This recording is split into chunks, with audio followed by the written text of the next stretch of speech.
Welcome back to Teamsport West London. Good luck, my friend. Let's go. This morning I am taking part in a 50-lap race. Only 5 of us on track for this session, 4 of which, including myself, are regular members. Stefan, Guy and Alan, all pretty quick folk indeed. So without further ado, let's get down to the grid, which has once again been automatically assigned. Starting the race with the rear GoPro, as there's nothing to see up ahead, at least not for the moment. That music is new, I love it. And once again we are racing at Teamsport West London. Stefan in kart 2 absolutely flies off the start line, but despite his best efforts is unable to keep close as I slide through these corners. Yep, he's a little way back there, which is a great start for yours truly, as I take the lower level straight for the first time on this session. Difficult to see from the GoPro footage, but as it's the first session of the day, the track is very slippery and it's been quite some time since I've raced in the morning on a cold track. It's part of my racing that I really need to focus on improving, as without that cold track tyre experience, some of my races are lost within the first few laps. Okay, so a change of order as Stefan has been overtaken by Guy with the black helmet.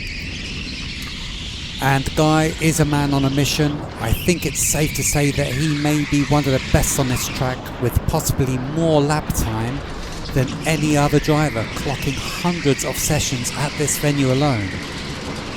Hey Guy, how many sessions have you clocked so far? Heading back to the upper level, and I get a little hand gesture from Guy, which I will take as a compliment. But since this is already lap 5, it's fair to say that I'm at least holding my position for the moment. Let's stay with the rear camera for the moment as we watch Guy follow. At lap 7, will he finally be able to make his move? Yes, there he goes. Well, what happened? Apart from also letting through Stefan, as Guy took that final turn to the upper level, we witnessed him literally yank the car into position, which allowed him to slip past as we both took the ramp together. Stefan was close behind and was also able to make the pass. Once again, taking the double apex towards the upper ramp. Oh, and I take a little bump from Alan behind.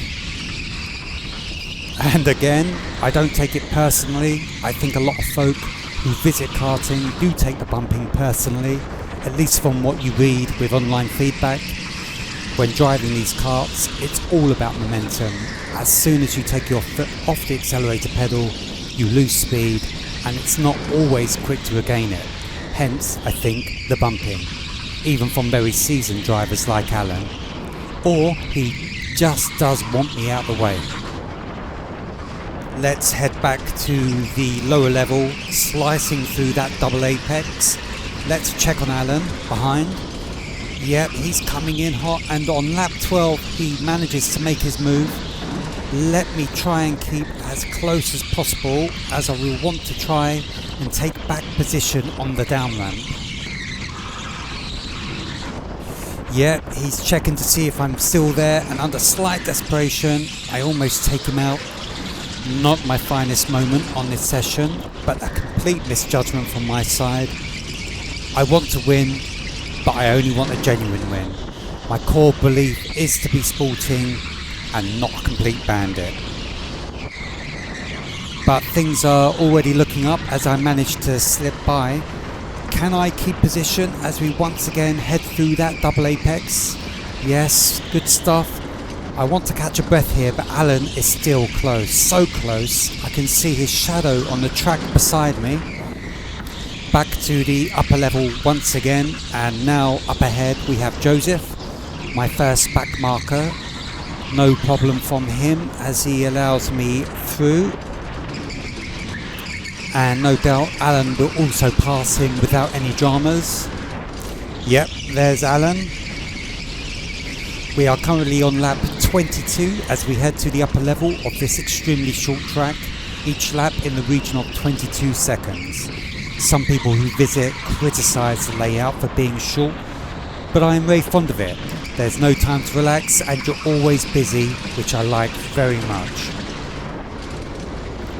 A fantastic rear shot of Alan behind, and he once again passes me on the inside. Tricky to recall what my thinking may have been at that point. Most likely me not checking over my shoulder enough, especially at that last section, to ensure that he wasn't able to overtake. Keeping right on him here. This is mega, I love it. This is what I'm here for, especially as I manage to slip by almost effortlessly. That turn comes good. A quick peek behind and Alan seems to slide out somewhat. Very unusual. But let's keep the pace up once again through this bottom corner. But there's no downtime here. My friend in kart 3 is pushing hard.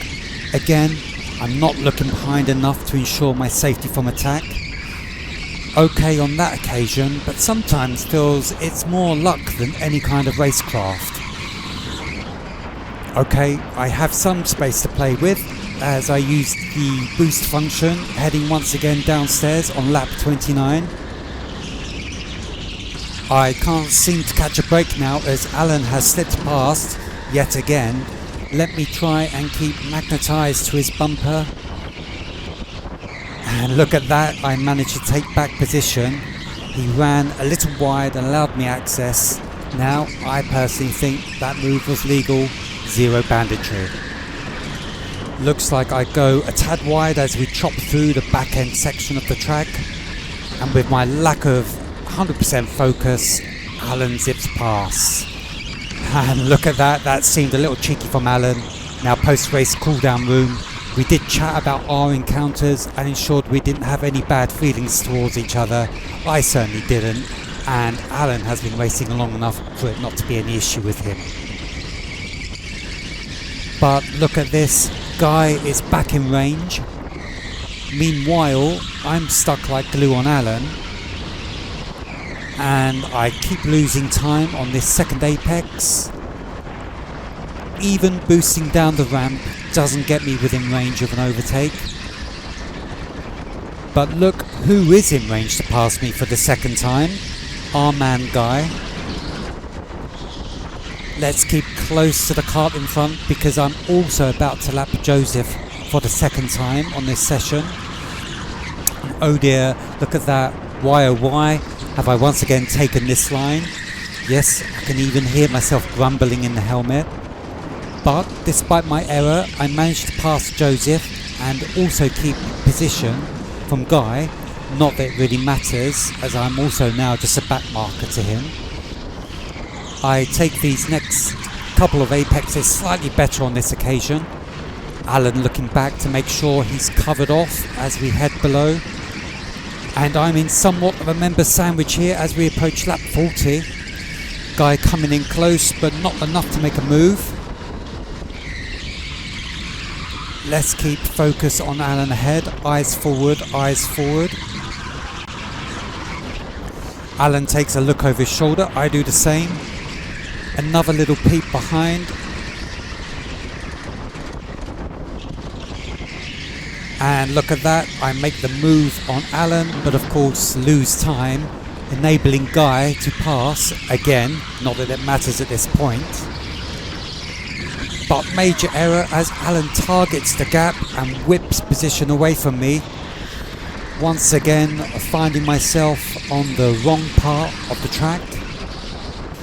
It's a frustrating business this. Yes, it's mega fun, but at the same time you want to be doing better, of course, and with the amazing hindsight of GoPro footage, there is a chance of identifying your errors and learning from them. If it was easy, none of us would bother. The joy is in tweaking and refining minor inputs for incremental gains, and sometimes even winning. And with that one last look back to an empty track, we have finally come to the end of the race. And as we follow Alan back to the pits, a little recap of how today's session went. I randomly qualified P1 and finished 4th with a best lap time of 23.1. Thank you as always to my fellow karters and to the Teamsport team. Feel free to leave comments you have below, but for now, thank you for watching and look forward to seeing you next time on track. Well, good battling, bro. I kept looking back going, what is this guy doing? That was insane. Well done, man.